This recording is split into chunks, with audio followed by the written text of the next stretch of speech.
પ્રકરણ 2 વાર્તા રે વાર્તા. આ વાર્તામાં કરુણાશંકર ગુરુજી બાળકોમાં સર્જનાત્મકતાને પ્રેરિત કરવા માટે વાર્તા રજૂ કરે છે. તેઓ એક મજેદાર વાતાવરણ બનાવે છે જ્યાં બાળકો વાર્તાને આગળ વધારવા માટે પોતાની કલ્પના શક્તિ અને લેખન ક્ષમતાનો ઉપયોગ કરી શકે. ગુરુજી એક હાથીની વાર્તા શરૂ કરે છે અને આ નાનકડી શરૂઆત બાળકોના મનને પ્રોત્સાહિત કરે છે અને તેઓ ઉત્સાહપૂર્વક વાર્તાને આગળ વધારવાનું શરૂ કરે છે. બાળકો બોલી ઉઠ્યા, વાર્તા રે વાર્તા. કરુણાશંકર ગુરુજીએ કહ્યું, તો ચાલો આજે આપણે એક નવી વાર્તા કરીએ. હું વાર્તા શરૂ કરીશ અને પછી વચ્ચેથી છોડી દઈશ. જ્યાંથી છોડી દઈશ ત્યાંથી તમારે એ આગળ ચલાવવાની. ગુરુજીએ વાર્તા માંડી. એક હતો હાથી, મસ્ત અને જબરદસ્ત. ગાઢ જંગલમાં એ રહેતો. ઉનાળાનો બપોર હતો. હાથી તાપથી શિયાવિયા થઈ ગયો. આંખો બંધ કરી એણે છાયાની ઠંડક માણી. ઘડી બે ઘડી પછી એને ટાઢક વળી. આંખ ઊંઘાડીને એણે જોયું તો આંબા પર લૂંબે ને ઝૂંબે કેરીઓ લચી રહી છે. હર્ષદે વાત ઉપાડી લીધી. હાથીએ હળવેક રહીને સૂંઢ ઉચકી ડાળીએથી કેરીઓ તોડતો જાય અને મોંમાં મૂકતો જાય. અને કેરી પણ કેવી રસદાર અને કસદાર, ખટમધુરી અને મોંમાંથી પાણી છૂટે તેવી. હાથીની તરસ છીપી અને એને કોઠે ટાઢક વળી. હાથી ખુશખુશાલ થઈ ગયો. માથું હલાવતો, કાયા ડોલાવતો, સૂંઢ ઉછાળતો ગેલમાં આવી ગયો. સડાક કરતી સૂંઢ ઉચકી એણે એક ડાળીને પકડમાં લીધી અને કડડડ કરતી ડાળી તૂટી પડી. કરુણાશંકરે વાત સાધી આપી. ડાળી ઉપર કાગડીનો માળો હતો. માળામાં 3 ઈંડા હતા.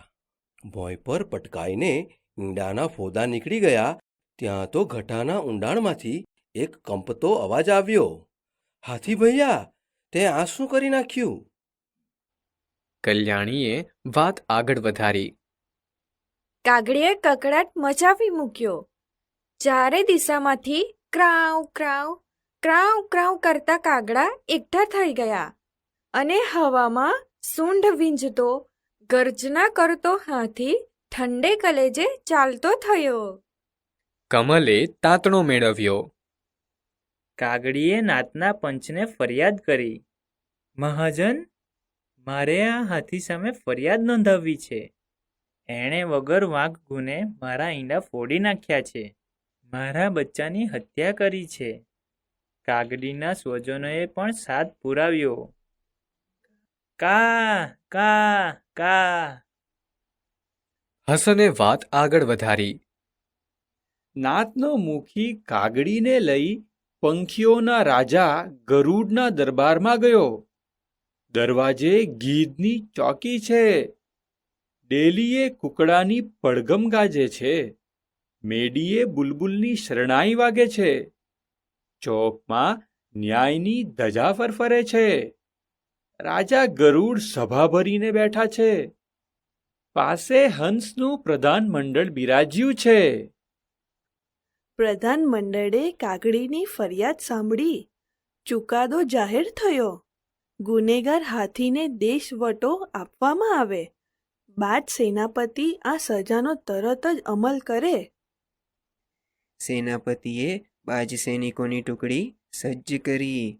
હાથીની શોધ આરંભાઈ. હવાઈ તપાસ શરૂ થઈ. સરોવરને માથે આવીને હવાઈ ટુકડી થંભી. સરોવરમાં પાણી હિલોળા લઈ રહ્યા છે. ચોપાસ વનરાઈ વિસ્તરી છે. ઝાડના ઝુંડમાં પંખીઓ કલગાન કરે છે. મોર ગહકે છે. કોયલ ટહુકે છે. કબૂતર ગૂગવે છે. હોલો ગુગુ કરે છે.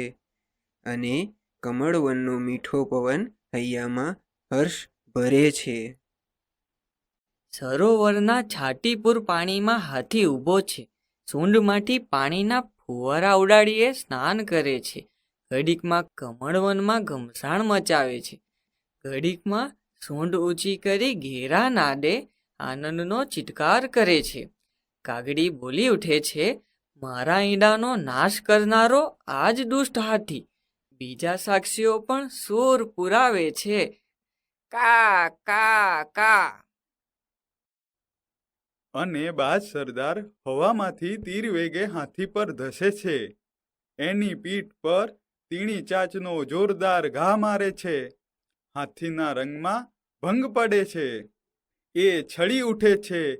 ત્યાં તો બાજ ટુકડી એના પર ચારે બાજુથી હલ્લો કરે છે. ધમપછાડા કરતો હાથી પાણીમાંથી બહાર નીકળે છે.